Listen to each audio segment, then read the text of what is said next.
Sejam bem-vindos ao Bem Temperado Podcast, onde a entrevista sempre tem pitada de muita curiosidade e diversão. Eu sou Marco Souza e hoje temos a honra de receber o maestro da Sinfônica de Sergipe, Orquestra Sinfônica de Sergipe, Guilherme Manes. Maestro, muito obrigado por estar aqui. Obrigado a você pelo convite. Vou apresentar o Guilherme Manes, né? Manes. Paulista e é diretor regente titular da Orquestra Sinfônica de Sergipe, ORSE, desde 2006.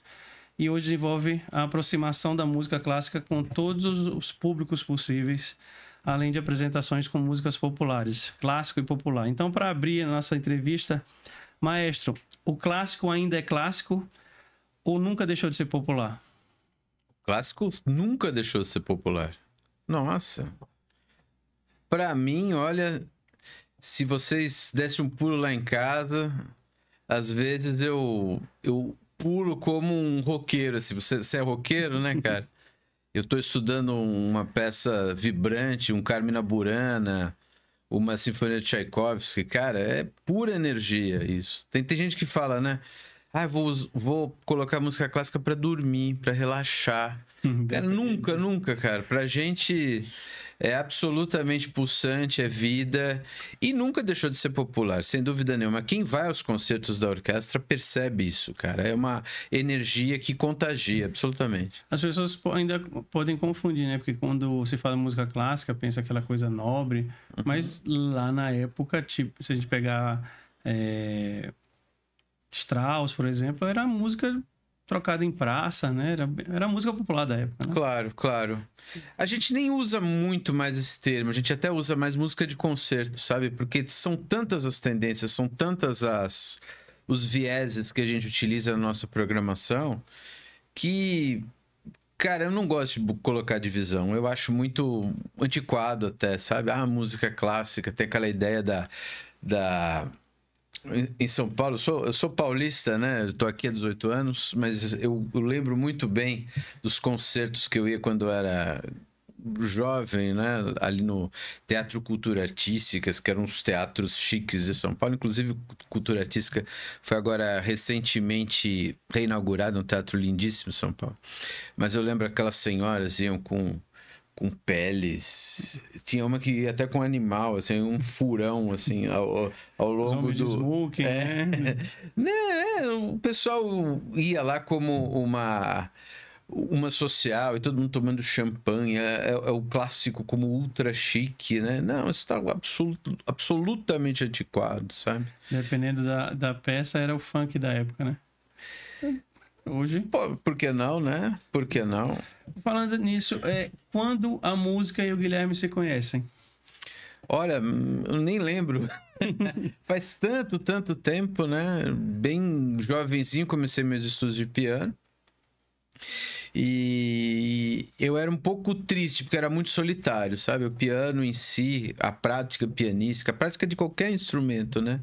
Ela é você com você mesma, você ali estudando e colocando as coisas no lugar e aprendendo a estudar, sobretudo. Eu sempre falo para os meus alunos, você tem que aprender a estudar, você não pode sair de um estudo da mesma forma que você entrou, né? Você tem que sair transformado. Mas é muito solitário, é você ali horas e horas ali lutando contra o seu corpo, às vezes, que não responde, né? Você faz os movimentos muitas e muitas vezes... E daí às vezes você levanta, depois aquela peça sai e a magia acaba acontecendo. Mas era muito solitário. E daí eu comecei a ser um camerista, sabe? Eu fazer muita música de câmera. Então, tocar com violino, tocar com sopros, tocar em vários grupos, tocava cravo em orquestras barrocas, sabe? Eu sempre fui de tocar com muitos grupos, bolar grupos. Aí comecei a reger alguns desses grupos menores e muitos amigos meus ali também regendo, eu tocando. E essa era a nossa vida na universidade, sabe? Era muita música, muitos amigos ali. A socialização da música é algo que é muito bonito e algo que é fascinante, sabe? Você tem então uma formação universitária, né? Sim, qual faculdade? Eu fui até doutorado pela Unesp, que é a Universidade Estadual Paulista. Ela tem vários campi pelo interior de São Paulo, mais o curso de música em São Paulo. Hoje fica lá na Barra Funda. Na época era um antigo convento no Ipiranga. Então a gente estudava num convento, tinha a capela do convento, tinha fantasmas de noite, sabe? Já era uma ambiente ali, né? Nossa, era muito gostoso. Você falou 18 anos de Aracaju, então em 2006 você chega aqui pra... Moleque total, assim. E como foi essa transferência? Quem te trouxe, trouxeram você pra cá? Então, o secretário de Cultura da época chamava-se José Carlos Teixeira. Ex-prefeito de Aracaju, 4 vezes deputado federal, um político super influente. E aqui em Aracaju, ele tinha a Sociedade de Cultura Artística de Sergipe. Eu falei do Cultura Artística de São Paulo, né, que é uma sociedade que faz muitos concertos internacionais e tal. E ele bolou aqui com vários amigos, até o Gama fazia parte também, outros amigos intelectuais aqui no estado. Tinha essa Sociedade de Cultura Artística de Sergipe. E algumas apresentações que vinham para Salvador, ele trazia também para Aracaju. Então, várias atrações internacionais apareceram aqui no Teatro Ateneu, em outras salas aqui do estado. Ele era um cara muito conectado, ele era conectado com todos os agentes de São Paulo, ia a todos os concertos principais da... Já era na Sala São Paulo, né? Teatro Municipal de São Paulo, enfim. E daí ele estava à procura de um maestro, ele falou com o meu professor da época, que era o John Nashlin, diretor artístico da Sinfônica do Estado de São Paulo. O John Nashlin fez toda a reformulação, reestruturação da Orquestra Sinfônica do Estado de São Paulo, foi o grande responsável pela Sala São Paulo, por tudo de bom que veio com essa reestruturação. Hoje a OSESP é o nosso guia, né? É a meta a se buscar, a Sinfônica do Estado de São Paulo. Ela está sediada numa das principais salas de concerto do mundo, que é a Sala São Paulo. E eu tive a alegria de, por 2 anos, acompanhar todo o dia a dia do Nashlin na Sala São Paulo, sabe? Ele, além de um excelente maestro, era um gestor, assim, absolutamente antenado com tudo. Ele cuidava, às vezes... da equipe administrativa, ele cuidava de coisas da sala que não estavam funcionando. Se a bilheteria deu pau, ele ia na bilheteria, brigava com o bilheteiro. Ele era meio insano, assim, sabe? Ele era um cara que vivia aquilo absolutamente de uma forma intensa, mas um crânio, né? Um cara que sabia 7 línguas. Ele atendia um telefonema em hebraico, outro ele atendia em alemão, outro ele atendia em russo. Cara, ele era um verdadeiro gênio. Né? Até hoje, tá vivo, tá lá na Suíça, mora lá em Lugano. E o Zé Carlos Teixeira perguntou para ele, para alguns outros empresários, se tinha um maestro disponível no mercado, estava à procura, né, de um maestro aqui para fazer uma reestruturação da Orce. E daí eu tava no início de carreira ali, numa pegada absurda de estudo, né? Estava muito firme, com muitos trabalhos, muitos estudos. Então, eu estava vindo de Ribeirão Preto, uma orquestra que eu trabalhei lá como assistente. E daí veio o seu Zé Carlos, né? Um personagem. Seu Zé Carlos era absolutamente um personagem, sabe? Aqueles políticos absolutamente únicos, assim. Eu até pensava assim, quando eu chegava em casa, eu falava, seu Zé Carlos vai sair do personagem quando? Mas, cara, ele me convidou para vir para cá e fiz uma visita ao teatro, vi um concerto da orquestra. A orquestra tinha muitas deficiências naquela época. O teatro também não tinha aquela concha acústica, não tinha toda a estrutura que o próprio seu Zé Carlos conseguiu, assim, estruturar antes de sair do governo. Isso lá em 2006, lá para trás. Mas era um desafio enorme, né? Porque a orquestra tinha muitos e muitos problemas. Era uma orquestra que estava começando a fazer as suas temporadas regulares de concerto. A Orce, ela no papel é de 86. Ela teve várias janelas paradas. Ela teve vários anos e várias épocas, sabe? Então, a primeira etapa dela, ela teve alguns músicos efetivos. Depois o salário não foi reajustado na inflação. Muitos músicos foram embora, ficaram aqui alguns poucos. Ela até perdeu o nome de orquestra sinfônica, chamava-se Orquestra de Concertos de Sergipe. Eram alguns músicos apenas reunidos no conservatório, que vira e mexe faziam alguns concertos. E o seu Zé Carlos, lá em 2003, tenta aos poucos ir reformulando a orquestra. Ele fez até uma loucura na época. Pegou os cargos da Secretaria de Cultura, que ele tinha alguns cargos comissionados, transformou em cargos para músico, enfim. Para atrair pessoas. Nossa, ele conseguiu fazer alguma coisa épica e formar uma orquestra básica para começar um novo trabalho de orquestra sinfônica aqui no estado. E a partir desse 2002, 2003, com alguns outros maestros, o trabalho foi se edificando e tal. Em 2006 eu cheguei, aí luta. Cheguei até no governo do João Alves, no fim do governo do João Alves, com o Zé Carlos Teixeira. E Deda, com muita sensibilidade, a gente falou, não, a Deda vai chegar a acabar com tudo, né? Outro grupo político, eles não vão querer nada. E Deda gostou da ideia. Poxa, uma orquestra sinfônica, eu sou um cara da cultura, sou um cara que também penso o Sergipe para frente, né? Sergipe, por que não pode ter uma boa orquestra sinfônica? Eu tenho um mestre, que foi o Isaac Karabchevsky, né? Nos nossos estudos que nós tivemos juntos, ele sempre falava, a orquestra é um microcosmo da sociedade onde nós estamos inseridos. Se uma sociedade vai bem, ela possui uma orquestra que funciona bem, porque é um grupo cultural da mais alta qualidade. Então, a gente que cuida desse grupo, nossa, foi um trabalho muito grande e tem que ser diariamente uma luta muito grande para a gente conseguir bons resultados. Você falou uma coisa que é bem interessante, que o mundo inteiro tem orquestras, as cidades têm orquestras, às vezes mais de uma, né? Uhum. Porque é uma forma de você trazer música de todo tipo, de toda forma de execução, para que as pessoas possam ouvir. E tirar essa ideia, a gente falava aqui um pouco no bastidor, de que a música não é aquela coisa social alta, né? Não, o que é mais legal, Marco, é que a gente produz a música aqui. A gente produz a música com a nossa cara. Ah, mas nosso Beethoven com a nossa cara? Não é isso que eu quero dizer, né? Eu digo que o Beethoven que nós fazemos, as dificuldades para se fazer um Beethoven aqui em Sergipe são as mesmas de São Paulo, são as mesmas de Nova York, são as mesmas de qualquer cidadezinha na Europa. Enfim, a gente tem que encarar isso com o maior respeito, com a maior seriedade possível. E o que é legal é que a nossa orquestra também tem a nossa cara. Ela produz os nossos frutos artísticos aqui na cidade com a mais alta qualidade possível sempre. Isso que a gente sempre bate na tecla.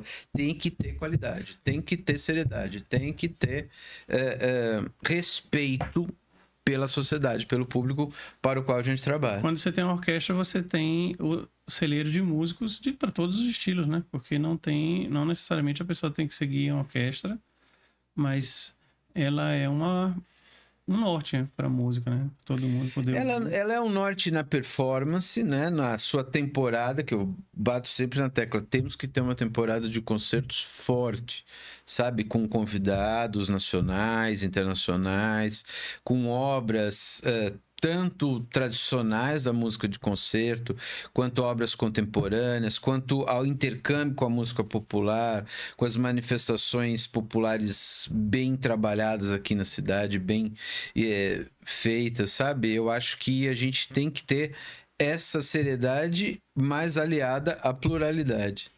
Você chega em 2006 já para reger a orquestra, né? Sim. Vou fazer um paralelo. A gente, quando chega num restaurante, olha, chamaram você sumir tal restaurante, a equipe já está formada. Ela já olha, bico virado, hein? Esse cara que vai chegar aí. Como foi? Quando você chegou aqui para ter que refazer essa orquestra? É exatamente isso que você falou. Foi perfeita a sua definição. Viraram o bico. Aquele biquinho virado, né? Aquela ideia. Mas, Marco, eu aprendi muito. Eu aprendi muito aqui, sabe? Eu acho que foi um trabalho de mão dupla total, sabe? Foi um trabalho de um maestro jovem vindo com uma proposta de um gênio, assim, da gestão musical, que foi o Nashlin, né? Que foi o meu professor, que o cara geria um grupo incrível, espetacular, mas com muito dinheiro, com muita estrutura, caindo no lugar que tem suas limitações financeiras. Não adianta a gente querer que nosso estado tenha uma orquestra tão pujante quanto São Paulo. Não vai ter, sabe? O Rio de Janeiro é difícil, sabe? A gente vai ter orquestra séria, trabalhando seriamente com a nossa cara. Mas a gente não vai ter nunca orçamento da Sinfônica do Estado de São Paulo. Nunca a gente vai ter orçamento da Teatro Municipal de São Paulo, do Rio. Não vai ter. Belo Horizonte até, eles têm uma orquestra incrível lá, uma sala incrível. Não vai ter. A gente vai ter algo muito bom, muito sério, trabalhando com a nossa cara. Então, foi um pouco difícil para mim no início, sabe? Entender onde eu estava trabalhando, as limitações das necessidades, né? Trabalhar com esse grupo de uma forma propositiva, sabe? De uma forma a convencer as pessoas a darem o melhor de si e não impor resultado, né? O paulista é muito de impor o resultado. Preciso de resultado, precisamos de... Tem só um mês. Tem que sair, sabe, você tem aquela ideia fixa que você precisa de tais e tais coisas para o trabalho acontecer. E não...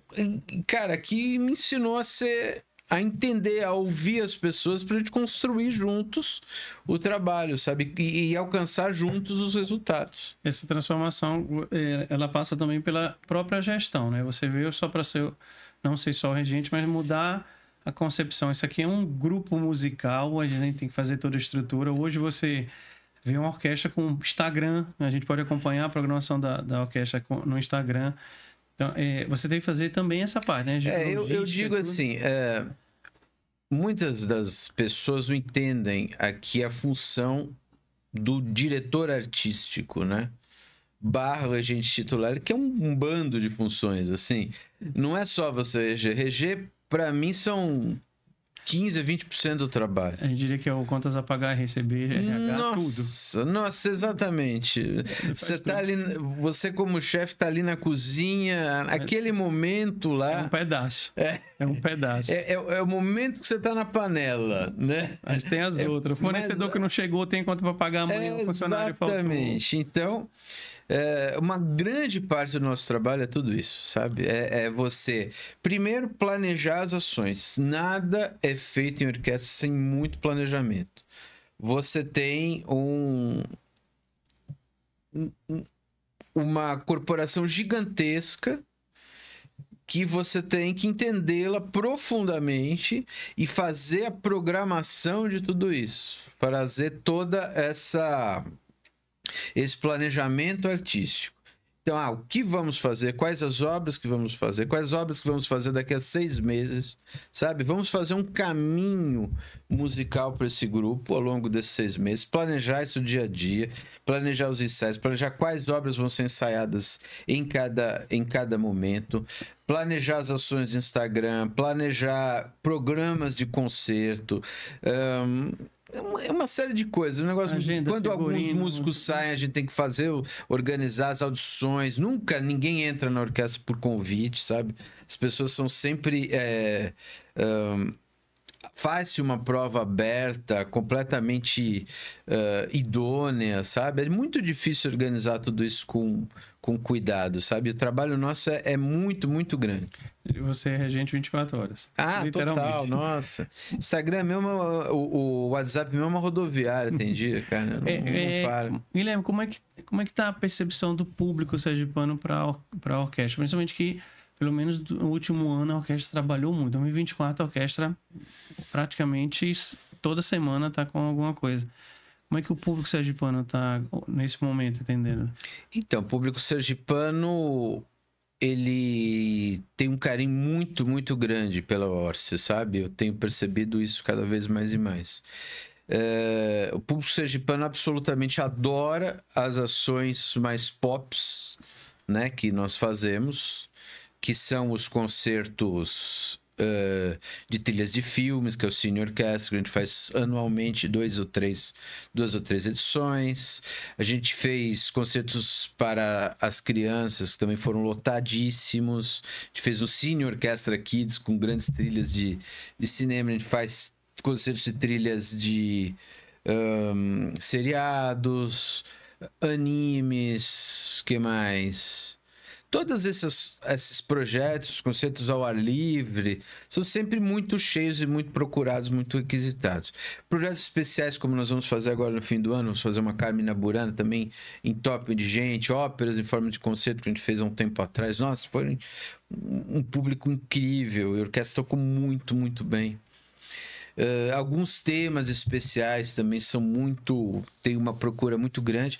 Falta só o público sergipano assim ter um pouco mais de carinho pela própria produção. Então a gente, por exemplo, fez nesse ano um trabalho muito relevante de resgate de autores sergipanos do século XIX e comecinho do XX, sabe? É Frei José de Santa Cecília, Francisco Avelino da Cruz, Ceciliano Avelino da Cruz. A gente está resgatando essas partituras com o apoio da Thaís Rabelo e do Jair Maciel, que são 2 musicólogos aqui do estado. Então falta o povo se engajar e perceber, ter um pouquinho mais de orgulho. Eu acho que ter mais esse sentimento da sergipanidade que se fala tanto aqui no estado, sabe? A sergipanidade é ter um carinho por toda essa trajetória da cultura aqui, e sabe? Tem, né? A Sergipe tem muita raiz. Tem muita raiz. Esse podcast a gente usa muito para contar um pouco de Sergipe e sergipano. E empresários, pensadores, figuras públicas. E eu não sou sergipano, sou maranhense, mas criado aqui. Sergipe é muito rico em tudo, muito. Culturalmente. Eu me assustei há um pouco mais de um mês com uma pessoa que não conhecia Arthur Bispo do Rosário. Aí eu falei assim, você não conhece, mas por exemplo, a Europa conhece ele. É de Sergipe. É um gênio. Teve um jornalista que passou aqui que disse que se você pegar o carro e ir aqui no interior, você vai encontrar muita coisa cultural. Seja na música, seja nas artes, na pintura, no artesanato. Marcos, você tem Francisco... Frei José de Santa Cecília, compositor do hino de Sergipe. Todo mundo zoava o Frei José de Santa Cecília porque o hino de Sergipe parece uma peça do Rossini. Cara, muito pelo contrário, é muito bom a gente perceber que peças do Rossini rodavam por aqui no século XIX. Tocava-se ópera de Rossini em São Cristóvão do século XIX. Ele pegou um trechinho de uma ópera chamada Italiana em Argel e colocou um motivo dessa ópera no hino de Sergipe. Puxa, olha que cara inventivo. Aí ele vai compor uma valsa chamada Raquel. A valsa tem 6 valsas distintas dentro dela. Ele monta a Raquel da mesma forma com que o Johann Strauss montava suas valsas vienenses. Então, olha que coisa ele mais aqui incrível. E ela lá, né? E o cara aqui, paralelamente ao que era feito lá, né? Não tinha Instagram, não tinha YouTube. Imagina o valor de um cara desse, né? Da composição de uma pessoa dessa, né? Ceciliano Avelino, que faz uma peça chamada Fantasia Salada de Frutas. É o próprio cinema mudo em forma de música. Você vê o retrato musical do Brasil no início do século XX, fim do século XIX. Machixe, polca, valsa... tangos, sabe? Toda a peça do cara, velho, tem tudo ali. Então, nossa, é de um valor assim incomensurável. A gente tem que mostrar. Então é isso que eu tento puxar um pouco pro nosso público também. Olha, é muito bom, a gente tem que valorizar. Sabe, às vezes o povo... tem um síndrome de vira-lata, né? Total. Acho que nunca vai ter coisa boa. E síndrome de colonizado, né? Então o que vem de fora é sempre melhor. Não, a gente tem muita coisa. Muito. A gente tem que lembrar que agora, tem uma semana, eu acho, nós temos um prêmio Grammy. Nós temos aí o Mestrinho. Pois é. Que primeiro foi ser reconhecido lá fora. Pois é. Eu vi uma entrevista de Marisa Monte falando dele. Não, porque ele fez uma participação comigo. Acho que foi Marisa Monte. E a gente, pô, mestrinho, Erivaldo Carilha. É só juntar as peças. São debajos. Lá no Centro de Convenções, na inauguração de uma ampliação, o Frejá parou o show para falar do debate e falar assim, gente, vocês têm uma banda boa pra caramba, né? Sabe? Valorizem, cara, porque esses caras lá fora, o pessoal faz assim pra eles. A gente tem muita coisa... Tem muita coisa legal. Eu queria tirar uma dúvida contigo. Manda. Muita gente deve ter. Qual é a diferença da sinfônica da filarmônica? Muita gente pergunta. Hoje em dia é a mesma coisa. Absolutamente a mesma coisa. Mas o termo filarmônica se dizia antigamente que era a sinfônica, era a orquestra sinfônica não subsidiada pelo poder público. A sinfônica era do poder público, a filarmônica era pela sociedade em geral. Mas hoje já absolutamente se confundem esses termos. No Brasil, especificamente, aqui mais na região Nordeste, o termo filarmônica também é visto como banda marcial, banda interior, sabe? Sociedade filarmônica, né? Tem-se muito esse termo aqui pelo interior. Quantos músicos a Ozzy tem? A Ozzy tem 55. É um número padrão, né? Não, precisa ter mais. Precisa ter mais. Precisa ter mais. Então, a gente tá lutando para ter mais 15. Então aí puxa essa pergunta. Como é que funciona o processo para uma pessoa integrar a orquestra? Como é que é feita essa seleção? Então, Marco, é muito engraçado. Tem gente assim que manda um Instagram pra gente. Como é que eu entro na orquestra? Como é que eu ingresso na orquestra? Puxa... E aí eu digo, você tem que ter uma trajetória na música, sabe? Você tem que ter uma vida na música. Então, cada um que tá ali, a grande maioria é formada em música, né? Eles têm bacharelados, cada um no seu instrumento, né? Tem esses cursos pelo Brasil, não tem em Sergipe, não tem bacharelado em nenhum instrumento em Sergipe. Sergipe há apenas um curso de licenciatura, mas isso não é exigido o diploma, é exigido que ele detone na prova, né? A audição para a Orsi, ela é completamente impessoal, então ela é feita atrás de um biombo, né? E tem uma lista muito grande de peças que a pessoa tem que trazer prontas, preparadas para tocar. Cada instrumento as suas peças, né? Então, à medida que alguns músicos vão saindo, a gente vai preparando essas audições e vem os candidatos aí do Brasil inteiro fazer as provas. Tem que ter uma... Assim, na hora de olhar, na verdade você falou, tá um bioma, você vai escutar. Uhum.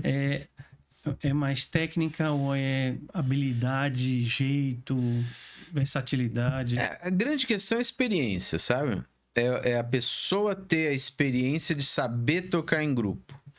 Então, saber tocar em grupo é saber quando você vai ter a preponderância e quando você vai acompanhar. Disse o maestro de estudo lá, o que é para ser feito. Não, o maestro está ali como um organizador de ideias. Ele às vezes, meu professor falava, é quase um guarda de trânsito. Não, vem vocês agora, não, fica vocês, agora vocês, sabe? Senão vira bagunça. Senão vira bagunça. Você vai organizando tantas ideias e um turbilhão que ocorre ali na regência, sabe? Quando você falou de 56, né? Vocês têm músicos reservas, por acaso, alguma vez? Adoeceu? Não tem nada. Adoeceu. Se vira. A gente precisaria ter, assim, um programa de cachês e tal. A gente tá lutando com o governo, assim, para conseguir umas verbas pra gente conseguir substitutos. Tem que chamar substitutos, né? Quando é assim, a gente chama pessoas de fora da orquestra para nos ajudar. Eu queria aproveitar, né, o podcast para, assim, como você falou, a Orquestra de São Paulo, por exemplo, tem um orçamento, imagina, de Nova York. Eu lembrar, meu pai era apaixonado por ele, da Batuta de Ouro, que deixou Leonard Bernstein. Ali essa orquestra não existe. Mas assim, os empresários sergipanos, gente, tem muito evento em Aracaju, mas a Sinfônica é o xodozinho. Vamos olhar, né? Trazer investimentos, proporcionar aquela viagem também, né? Porque é um cartão postal a orquestra viajar para isso. Guilherme, estamos beirando 2025. Quando a gente fala de música clássica, de orquestra, a gente vê na cabeça aquele filho de um músico ou uma pessoa que já tem uma tendência. Eu escutei muita música clássica pelo meu pai. Uhum. Fãzaço de Vivaldi e Beethoven. E aí eu lembro, eu tinha um disco que eu adorava, chamava Rock Clássicos, que eram músicas de rock, Beatles, Eric Clapton, tocadas por uma orquestra. Ele me deu esse disco. Até hoje eu procuro. Perdi, era vinil. Mas hoje, como é que os jovens veem a música clássica? Assim, poxa, eu vou estudar. Tem ainda, assim, eu quero fazer isso. Não tem influência. Você ainda vê o jovem engajado? Eu acho que sim. Eu acho que sim. E movimentos fortes culturais como a Orsi, porque eu não encaro agora só como uma orquestra, sabe? Ela é um movimento cultural no estado. Desde que a Orsi tem feito as suas temporadas regularmente, pra você ter uma ideia, mais pessoas chamam grupos maiores para os casamentos. Casamento antigamente era um piano, um saxofone, sabe? Uma coisa assim. Hoje já são orquestras, já são coros pequenos, entendeu? Então tem já um mercado de consumo aqui para música clássica. Se criou um pouco isso aqui. Então, a partir disso também os jovens começam a se engajar. Isso também, esse movimento cultural, ele de alguma forma incentiva os pais a colocar as crianças, né, os jovens, para aulas de instrumento, que é a melhor coisa que você pode fazer pelo seu filho, né? Você colocar na aula de música. Porque você vai ensinar disciplina, você vai ensiná-lo um idioma absolutamente não verbal, que comprovadamente é capaz de proporcionar ao cérebro uma evolução incrível, né, na criança. Ele desenvolve habilidades cognitivas como quase nenhum outro, né? Além do que, puxa, é agradável, né? Aquela criança vai começar a ter a música como uma grande companheira para a vida dela, né? Vai começar a escolher as estéticas com o que mais se identifica. Eu sempre curti clássico, desde molequinho, sabe? Eu adorava. Meus amigos lá ouvindo tudo que é tipo de música, com fitinha de Beethoven, botando no Walkman, né? Ouvindo a 7ª Sinfonia de Beethoven, todo mundo ouvindo pagodinho, não sei o que lá. É interessante porque, como você falou, a música tem vários poderes, né? Eu acho que o primeiro é uma língua universal, não tem classe. Qualquer pessoa escuta.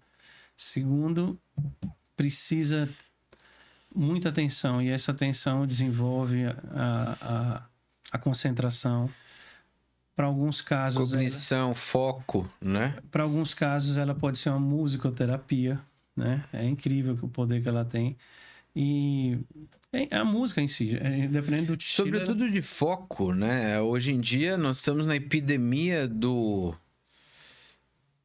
devaneio, né? Porque você está no aplicativo, você vai para outro aplicativo, sai disso, eu ia consultar um negócio no WhatsApp, aí você ia consultar, mas daí veio uma notificação, daí você puxa para não sei o quê. A sua vida acaba sendo um devaneio, né? Então, a música, você sair de tudo e tocar o seu instrumento 1 hora, estudar o seu instrumento 2 horas, fazer um estudo que é mental, mas também é físico, né? É físico, é motor. Então, para você conseguir certas coisas no piano, você tem que estudar muito, cara. Você tem que colocar aquela ideia mental no teu físico e trabalhando isso a cada dia, a cada hora. Isso vai durar vários dias, isso é um processo. O que foi legal na pandemia, Marco, que eu voltei a tocar piano, sabe? Mas com uma ótica completamente diferente do pianista infanto-juvenil que eu fui, né? E, cara, putz, foi uma redescoberta pra mim, sabe? Porque eu redescobri o piano, redescobri minha forma de tocar. Foi uma maravilha, cara. Você tinha aquele horário exclusivo, né? Nossa, era uma beleza. Guilherme, você, como um maestro, como um músico primeiro e um maestro, enche os olhos ainda ver hoje escolas normais, com turma de música, com professores de música. Claro. Minha filha estudava numa escola que tinha lá o professor, ela estudou 4 anos, foram 4 anos de música, cantar no final do ano, fazer uma apresentação. Hoje a gente vê tão pouco, né? Tem ali o professor de música. Pra você é um fio de esperança, caramba. Cara, enche os olhos sempre ver música boa e movimentos musicais legais. Sabe, enche os olhos você ir pra um restaurante e o cara tá lá cantando bem. O que é meio um pouco difícil às vezes, sabe? É raro. E agora todo restaurante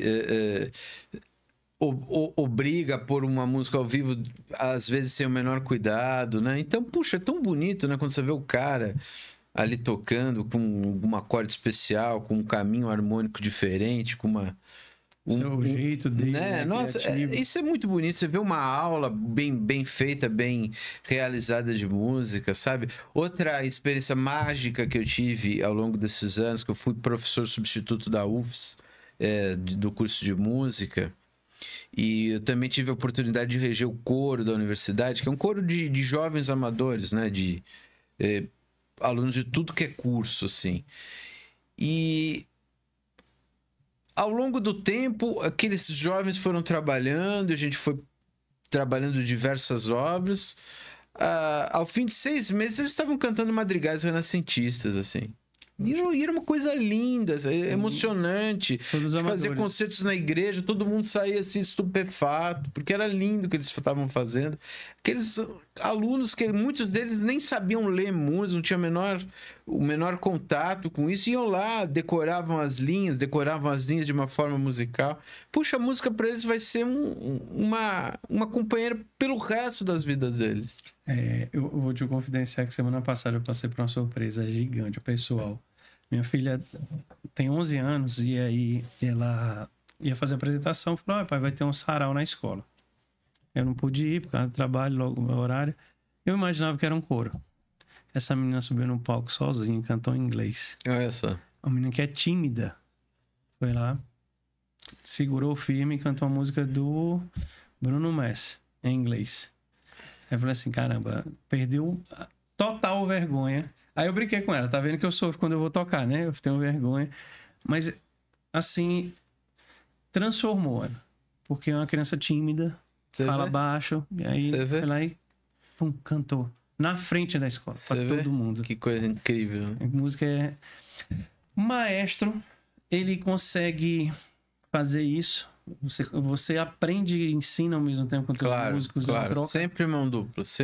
Qualquer coisa que você vai reger, tem sempre um primeiro ensaio que os músicos trazem ideias e você vai organizando essas ideias. Você vai com uma ideia fixa sobre cada coisa que vai reger. O maestro sempre tem que ir muito preparado para os ensaios. Então, o estudo prévio é muito grande. Qualquer sinfonia, qualquer abertura que eu vá reger, eu tenho que ter um estudo prévio muito consolidado. E eu tenho uma gama de partituras que eu regi ao longo desses 18 anos aqui, absurdas, e regi em outras orquestras também.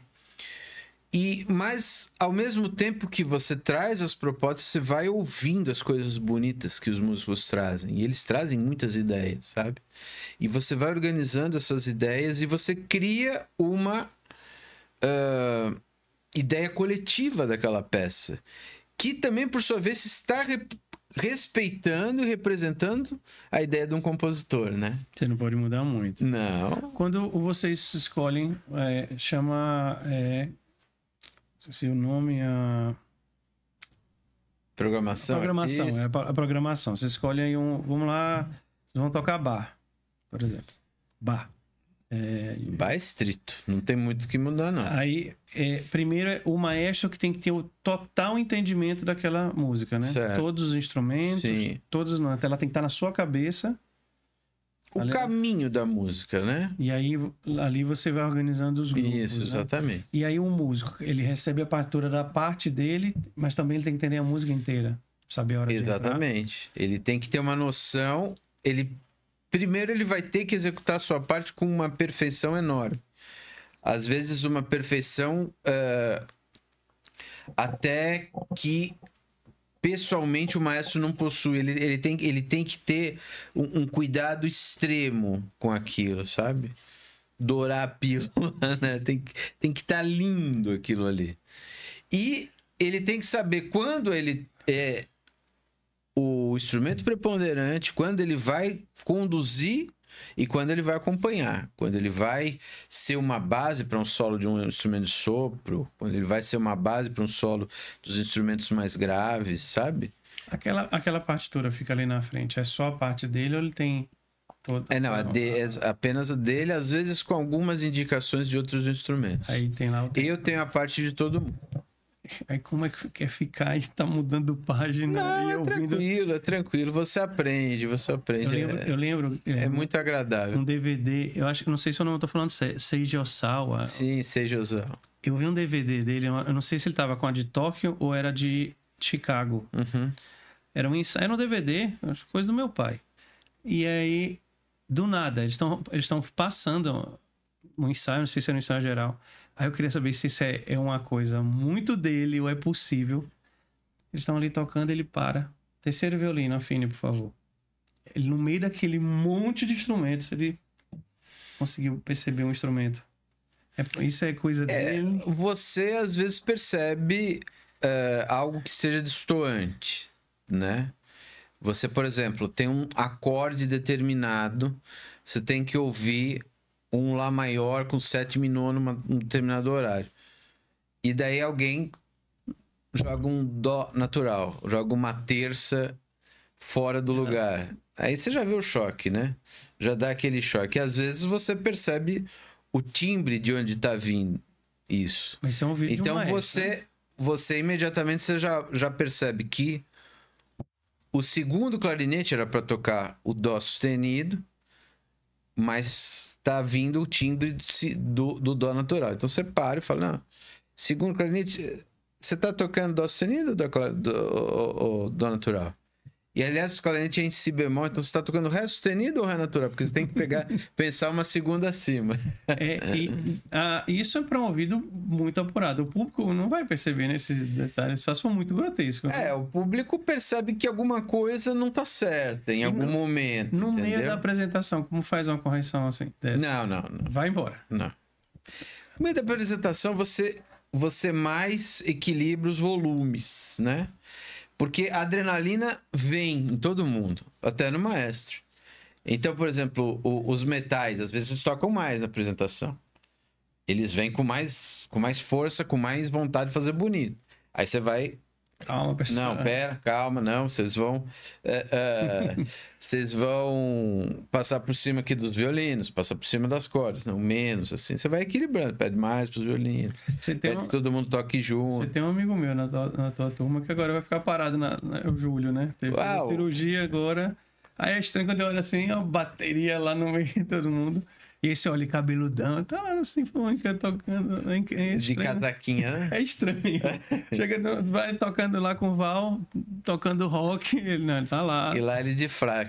Aí você tem que segurar ele, né? Pratinho na mão, né? Calma, Júlio. Calma, Júlio. Ele corre. Ele bate a cabeça, né? Como é que vocês escolhem, então? Tem um roteiro no ano, ou vocês assim, são por compositores ou por estilos? A escolha é aberta? Não, a escolha, ela pensa em alguns aspectos, né? Um deles é no público, esse é o número 1, mas naquele aspecto de popularizar o acesso, né? De ter cada vez mais pessoas entrando em contato com a nossa produção e não popularizar a produção. Esse é o grande erro das orquestras por aí. Vamos tocar muito popular, vamos fazer o máximo assim de popularizar a programação.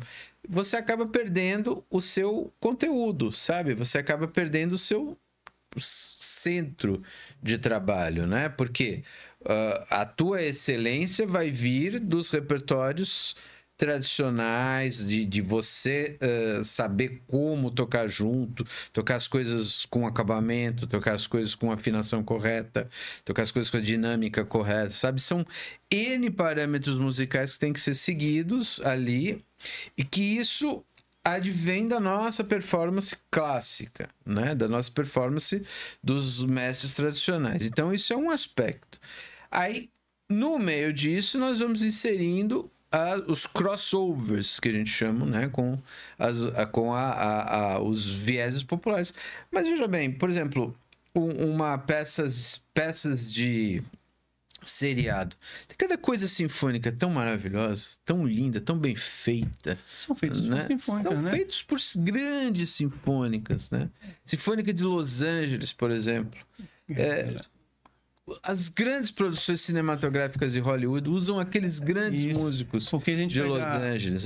Guerra nas Estrelas, Indiana Jones, Super-Homem, todas... John Williams, que compositor é John Williams, né?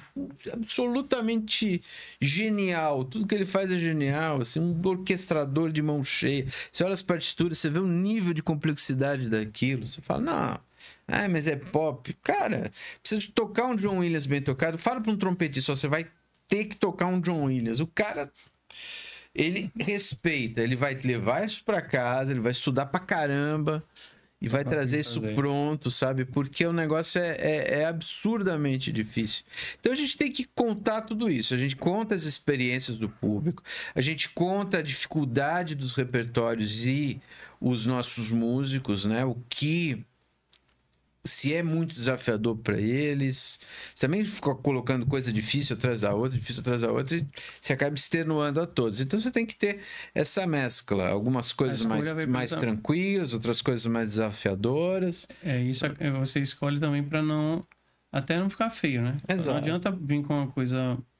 Exato, muito desafiadora, e daí, nossa, foi além do nível momentâneo, porque às vezes a orquestra toca, mas precisaria de um mês para trabalhar aquela peça especificamente.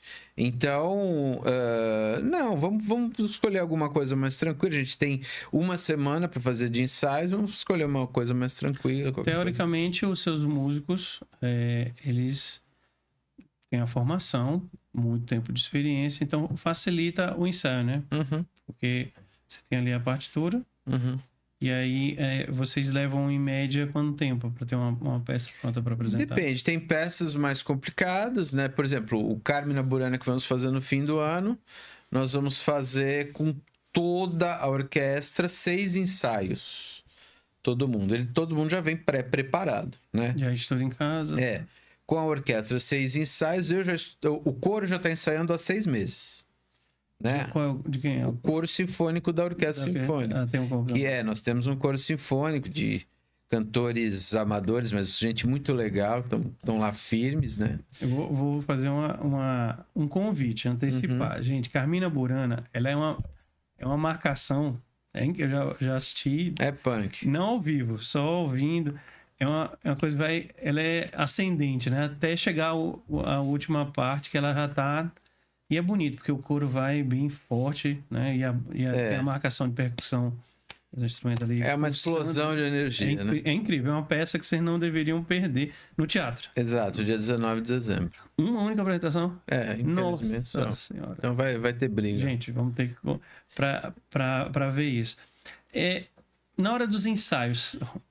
mas daí então, são 2 ensaios com coro apenas e a orquestra. Então o coro vai ter que estar muito preparado, a orquestra super preparada, daí junto e vai pro concerto, acabou. Eu tenho uma banda meia boca, quando a gente ensaia, de vez em quando rola uma garrafa por um lado pro outro. Vocês se dão bem assim? Quando tá bem tranquilo, né? Claro. Nos dias calmos é garrafa. Outros dias vão um prato, alguma coisa. Certo. Rola alguns estresses, às vezes, em ensaio também. Rola, claro que rola. Um músico com o outro. Você me atrapalhou, você me tirou, você atravessou o meu samba.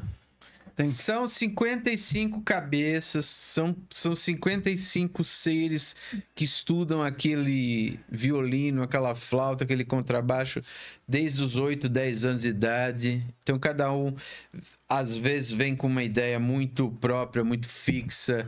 Então a gente tem que organizar tudo isso. Relaxa, vamos calma. Relaxa. O maestro Luz é nervoso também, daí o maestro quer botar ordem na casa. Tu dorme um dia, tipo uma estreia dessa com Carmina, consegue? Não, porque a gente já tem muita experiência, né? Então você vai e leva e tal. Tu vê crianças ainda do teatro acompanhando? Muitas. Umas até gritam também, não devia, né? Mas ficam uns olhinhos ali, algumas, né? Caramba, olhando aquilo tudo. É muito legal. Eu acho que tem também... solistas na orquestra? Tem 3... No Carmina tem 3 solistas, né? E o que é legal é que durante a temporada a gente está fazendo com que vários músicos rolando a oportunidade que vários músicos da orquestra toquem como solistas também nos nossos concertos. Então, nós fizemos, por exemplo, as 4 estações de Vivaldi com 4 violinistas nossos, cada um deles solando uma das estações: primavera, verão, outono e inverno, sabe? Cada um solou uma estação. E o que foi legal, porque cada um tinha uma cabeça, assim. Então, foi cada um de um jeito. Foi muito legal. Particularmente, Guilherme, que você não conhece, existe uma série na Netflix chamada Chef's Table. E a abertura da série é Vivaldi. Eu não sei qual. Produção, lembra qual é? Eu não sei se é Primavera. Que é uma delas que é só no violino, bem marcado. E a cara da cozinha, essa música. Não sei por quê. Eu acho nervoso, que, né? Porque ela é bem... Ela é bem cara nervosa. De Vivaldi, né? O padre, né? Padre Ruivo. Padre Ruivo. Você tem alguma preocupação em equilibrar as músicas mais clássicas das clássicas, dos maestros mais famosos, e outros poucos conhecidos, você puxa? Claro. Ou tem que manter alguma linha? Claro, a gente faz esse equilíbrio. Porque, por exemplo, você coloca a música contemporânea, ninguém nunca ouviu, às vezes o negócio é super vanguardista e tal, e até assusta o povo. Mas, pô, você vai e coloca ali pro pessoal ouvir, pro pessoal entender. E cada um... ou vai curtir ou não vai, sabe? Você tá colocando ali a ideia de um compositor. Tem um amigo meu, um grande compositor baiano, Paulo Costa Lima.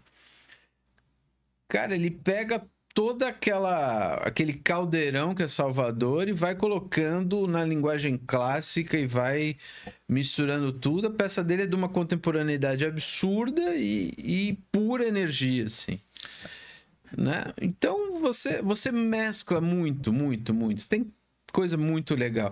E o que é legal é que é um universo, Marco. Então, quanto mais a gente vai, quanto mais a gente estuda, mais a gente vê que é gigantesco, a gente nunca vai chegar a um fim, sabe? A gente continua sendo um grãozinho de areia. Vai faltar orquestra para tanta música. É muita música. A produção já trouxe, é Inverno. É o Inverno. É Inverno, de Vivaldi, que é a abertura de Chef's Table. Vocês, como se fosse um bar. A orquestra recebe pedidos... sugestões, veja tal... Então, Marcos, isso que é legal também do diretor artístico morar na cidade, sabe? Tem orquestra por aí que é um diretor externo, o cara às vezes vem, faz uma semana na cidade, depois ele vai reger outras orquestras e tal, e ele não... Por exemplo, a Sinfônica de São Paulo teve uma diretora que era americana e aparecia às vezes, depois voltava para sua carreira internacional incrível. E é muito bom você sentir a cidade, sabe? Você tá na fila do pão e alguém fala: não, cara, eu queria tal música que eu ouvi aqui. Não, eu ouvi uma sinfonia de Mahler, eu pirei naquela sinfonia de Mahler. Não, eu ouvi um Bruckner. Assim. E as pessoas falam, elas não... Não, é porque a trilha daquele filme, mas tem que estar no próximo concerto de trilha. Isso é muito legal, sabe? Você percebe as pessoas, você percebe as necessidades artísticas daquelas pessoas, sabe? Traz isso pra temporada, isso é mágico. Acaba demonstrando que a cidade também entende um pouquinho, né? Ouve, né? Cara, todo mundo entende. Cada um na sua evolução, cada um no seu momento, sabe? Porque... A gente tem que ter o respeito pela música que tá na cabeça de cada um. Porque você não sabe, né? Cara, você sabe, cada um tem a sua experiência, cada um tem as coisas pelas quais já ficou completamente vidrado, sabe? É impossível. Na hora de assim, você falou que fez peças para criança, uma apresentação para criança com música da Disney, foi até vocês estavam fantasiados, né? A criançada você estava de Aladdin, né? Não, foi o maestro Daniel Neri que foi convidado. E aí de cinema, vocês surgiram totalmente comum, né? Como foi essa ideia de fazer uma coisa assim? Então, a gente já faz o concerto de trilhas há muito tempo, sabe? Sempre é um concerto muito concorrido. Porque eu digo, faz parte do nosso repertório de orquestra, trilha de cinema, sabe? Algumas mais tradicionais, né? Aqui com Piratas do Caribe, temos aqui um fã de Piratas do Caribe. Que é uma trilha muito trabalhada. Que é uma trilha incrível, né? Enfim, a gente já fazia isso, né? A gente deu uma intensificada com algumas ideias, com algumas partituras. É difícil conseguir as partituras também, não vou dizer que seja fácil. Sabia. É muito complicado. Cada partitura que tá ali, a gente tem que lutar às vezes para conseguir. E eu tenho uma parceria muito legal com a Amazonas Filarmônica, então eu fui convidado muitas vezes pela Amazonas Filarmônica, pelo maestro Marcelo de Jesus lá, que tem feito vários concertos crossover assim, com diferentes temáticas, e eu produzi muitos arranjos assim para a Amazonas Filarmônica. Então eu comecei a ter esses arranjos aqui e falei, já que eu fiz para a Amazonas Filarmônica, vamos doar aqui também para a Orsi, porque para a gente também movimentar um pouco a nossa produção. E daí isso também movimentou alguns músicos da Orsi também, que também eram arranjadores, também eram produtores, e a gente agora tá com uma fabriquinha de produção dessas partituras aqui. Mas tudo é muito devagarzinho, muito lutado assim para conseguir. E essas músicas, tanto clássicas como de cinema, algumas ainda têm questão de direitos autorais? Tudo tem, né? Tudo tem. Né? É muito mais fácil você tocar um Beethoven nesse aspecto, sabe? Você pega a partitura na internet, tem um site maravilhoso que tem todas as grandes partituras dos grandes compositores tradicionais, então tá tudo lá. Toda a parte de flauta até contrabaixo, flauta, oboé, clarinete, fagote, trompa, trompete, trombone. Tá tudo bonito lá disponível. Várias versões, às vezes, sabe? Você escolhe, quero essa versão, quero essa aqui, sabe? É uma maravilha. Vamos falar um pouco da agenda da Orsi. Ela, como eu falei, eu acompanhei 2024, vocês fizeram muita coisa. Foi um ano surpreendente para vocês, essa agenda? É mais ou menos o que a gente tem feito, sabe? Todos os anos a gente tem trabalhado firme, né? Acho que essa gestão governamental está muito séria com a Orsi, está muito comprometida com o nosso trabalho. Então a gente tem visto uma possibilidade da orquestra agora alçar novos patamares. A orquestra teve uma época muito boa por volta de 2009, em que a gente fez uma turnê nacional. A gente foi ao Festival de Inverno de Campos do Jordão em 2010. Foi um marco, assim, acho que as primeiras orquestras da região Nordeste aí pro Festival de Inverno. Tocaram ali do lado do teleférico, né? Ali embaixo. Não, a gente tocou na Praça do Capivari. É isso, Parque Capivari. Agora tem um parque, mas antigamente era na praça. A gente fez o concerto lá na praça, a gente fez concerto na Sala São Paulo, na Sala Cecília Meirelles, no Rio, em Brasília, no Teatro Nacional, em Curitiba, no Teatro Guaíra. Todos os concertos com grande público, sucesso de público, sucesso de crítica.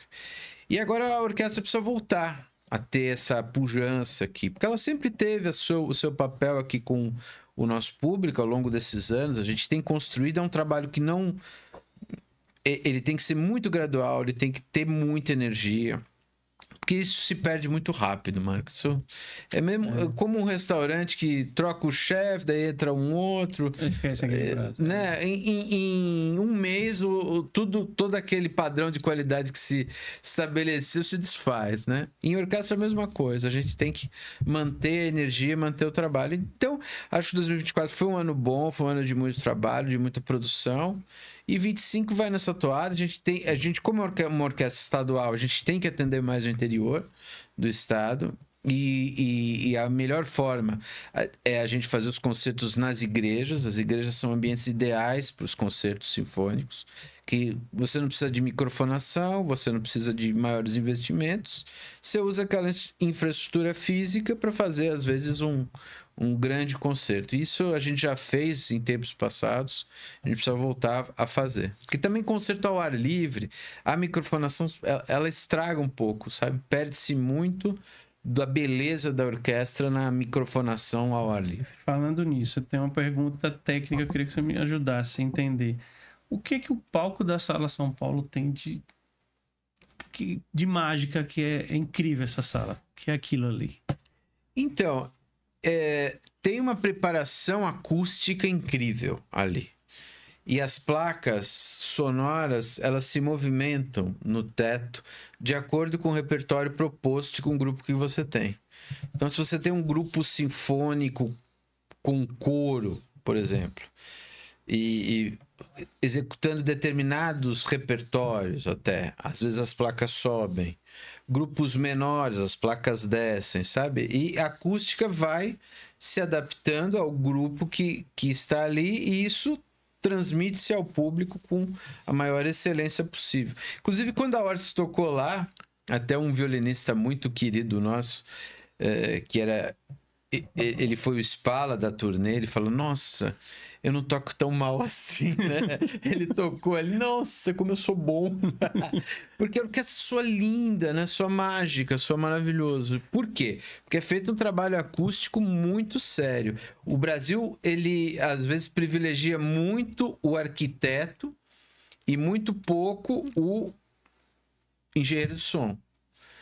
Sabe, o arquiteto faz aquele projeto megalomaníaco, às vezes um Niemeyer da vida, faz o Teatro Nacional lá com uma boca de cena gigantesca e aquilo acusticamente não funciona. Nós estamos aqui no estúdio que uma das principais preocupações é a nossa acústica. Exatamente. Não só iluminação, estrutura, mas a acústica foi... Quantos por cento você precisa de madeira? Quantos por cento de você precisa... Foi feito um projeto para que a gente tenha aqui tanto a gravação como o ensaio, porque a acústica não é só um bom microfone, uma boa mesa de som, mas a acústica é fundamental. Exatamente. É bem diferente. Mas aproveitar, eu queria que você falasse do nosso patrimônio, que é o nosso Teatro Tobias Barreto, a nossa acústica do Tobias Barreto. Ela é respeitada, né? Cara, é sensacional. O Teatro Tobias Barreto é lindo, é um dos mais importantes do Brasil. Aquela concha acústica que até o seu Zé Carlos também, que conseguiu produzir naquela época dele, é uma das mais incríveis. Ela veda acusticamente a orquestra no palco e isso se transmite para a plateia.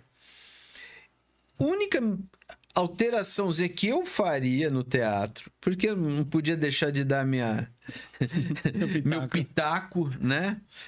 Era trocar um pouco aqueles carpetes do chão. Ele puxa, né? Eu acho que aquele carpete, ele abafa sobretudo o grave da orquestra. O médio grave da orquestra, ele é um pouco sugado por aquele carpete. E também carpete cidade de praia não é legal. Eu acho que tá muito longe de ser se eu não me engano, o revestimento ideal. Então, a Sala São Paulo é madeira, tudo né? madeira.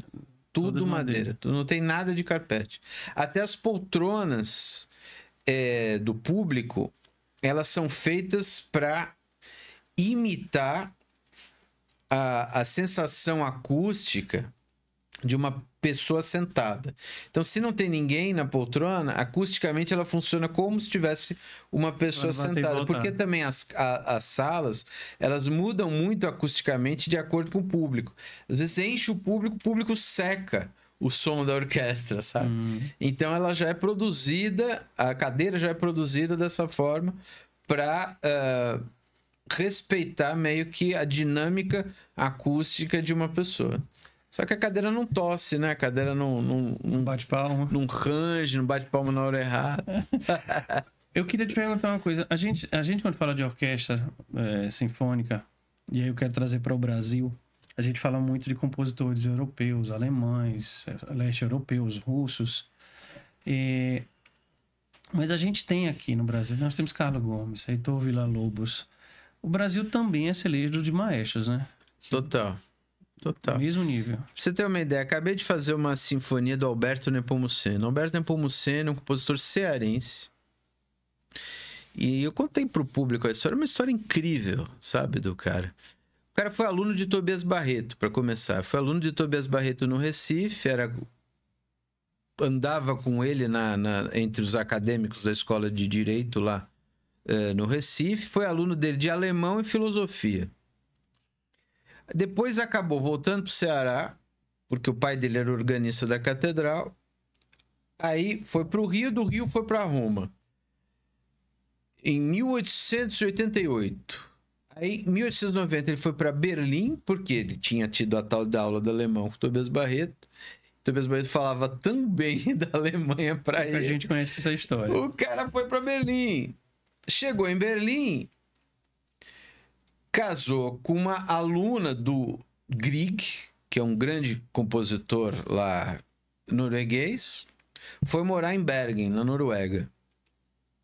Em 92, ele se formou no Conservatório Stern de Berlim e foi o primeiro brasileiro a reger a Filarmônica de Berlim em 1894.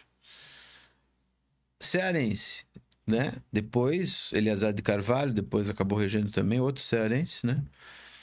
Aí depois saiu de Berlim, foi estudar órgão em Paris, estudou com um grande organista lá chamado Alexander Guilmant, ficou amigo do Debussy, viu a estreia do Prelúdio para a Tarde de um Fauno de Debussy, ganhou uma partitura autografada do Debussy, voltou para o Brasil.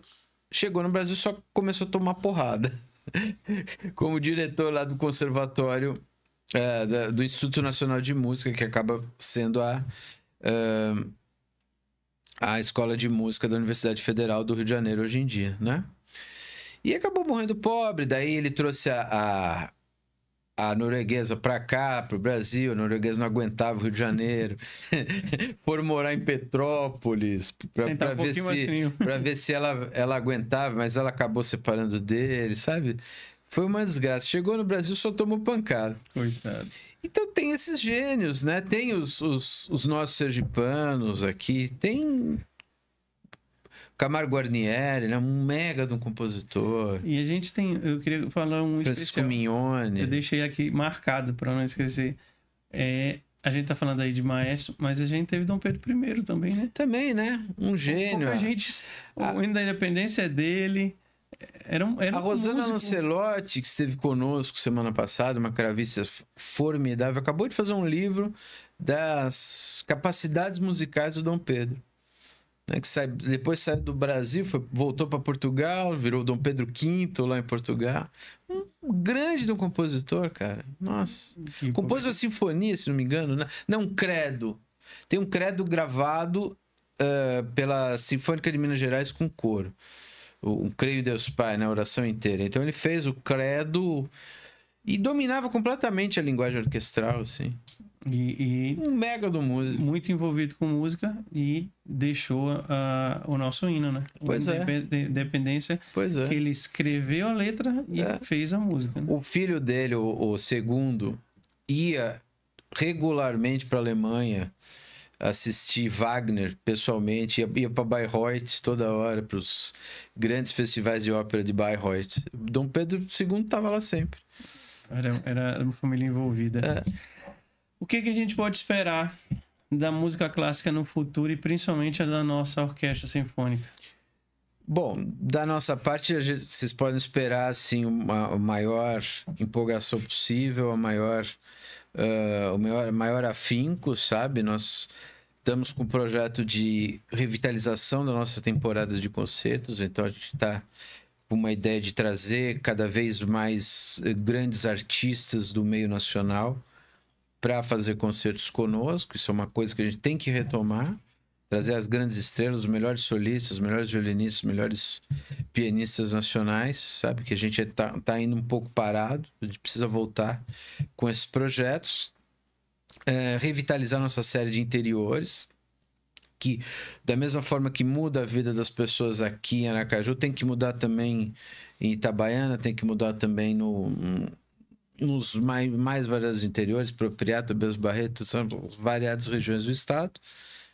E por que não, né? Levar o nome de Sergipe pro nosso país, sabe? Fazer gravações que possam circular, fazer turnês. A gente fez uma turnê que eu até citei já nesse podcast, que foi tanto sucesso em 2009, né? Então, por que não retomar esse projeto que era tão bonito? Pode soltar algum spoiler de 2025? Tem alguma coisa... Exatamente isso que eu falei, sabe? Fiquem acompanhando. Exatamente. Guilherme, eu queria fugir, como eu faço toda a entrevista, fugir um pouco do nosso tema e fazer perguntas obrigatórias. Vamos lá. Para o paulista que está morando em Aracaju, Há 18 anos, mas não nesse ponto.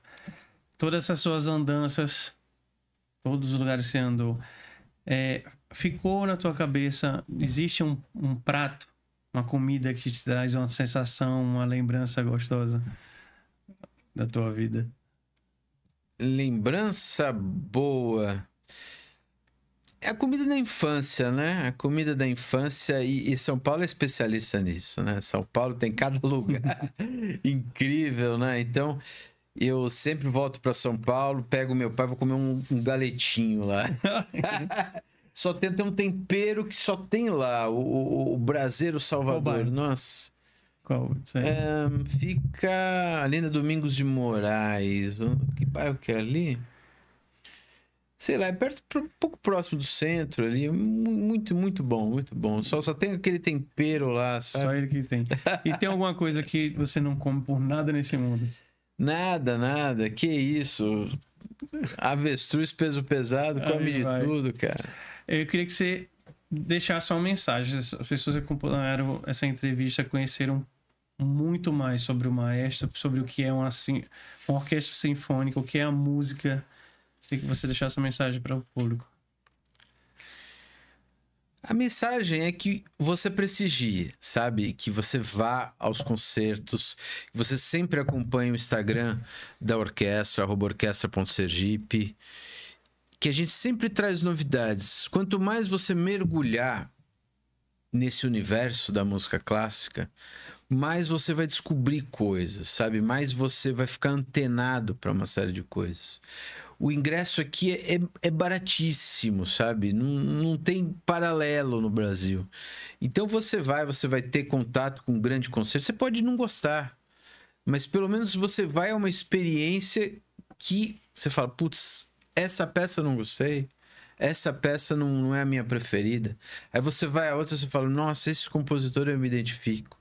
E tudo tá tão à sua mão hoje em dia. Então você tem os serviços de streaming, você tem o YouTube, você tem várias versões de tudo, cara. Então aproveita isso. Isso é um alimento para a alma, alimento para o espírito. Sem dúvida nenhuma, vale muito a pena e a gente está aqui para isso. Gente, tem que só agradecer pessoas que fazem esse trabalho. O maestro Guilherme Maniz, à frente da Orquestra Sinfônica de Sergipe, levando música de extrema qualidade com 56 outros grandes músicos, que além do maestro ser um músico, músicos estão ali lutando para manter viva isso, como ele deixou claro na mensagem. Prestigiem a música. A música é uma das formas mais bonitas que a gente tem de manifestar sentimento, momento. E ouvir um grupo, que não deixa de ser, muito bem ensaiado e bem executado, uma música incrível. Gente, é uma experiência única ali, 2 horas de concerto, você sai. Parece que o mundo não parou, você entrou numa bolha e sai relaxado. Eu conheço bem o que é isso. Maestro, muito obrigado pela presença. Obrigado a vocês, parabéns aqui pelo estúdio, parabéns pelo podcast, muito legal. Gente, vocês que acompanharam sabem que a gente tem que agradecer sempre o nosso patrocinador, a Casa da Música, Alan, lá nos patrocinando, nos ajudando a montar essa estrutura. A Ará, produtora de conteúdos, nosso estúdio. E vocês, a nossa audiência, que sempre estão acompanhando as entrevistas. Vai lá, comente esse vídeo, essa entrevista, dê seu like, é importante, compartilhe para outras pessoas, para que o podcast chegue a mais pessoas, a mais sergipanos, para conhecer histórias de Sergipe e um paulista que já está começando a ficar um sergipano, né? Não sou mais nada. O povo daqui fala que eu sou gaúcho, o povo de São Paulo fala que eu sou sergipano total. Então eu sou sergipano com muito orgulho, isso que eu sou. Então, para vocês, muito obrigado pela audiência e nos vemos em mais uma entrevista com um bate-papo bem temperado. Valeu, pessoal. Tchau, tchau.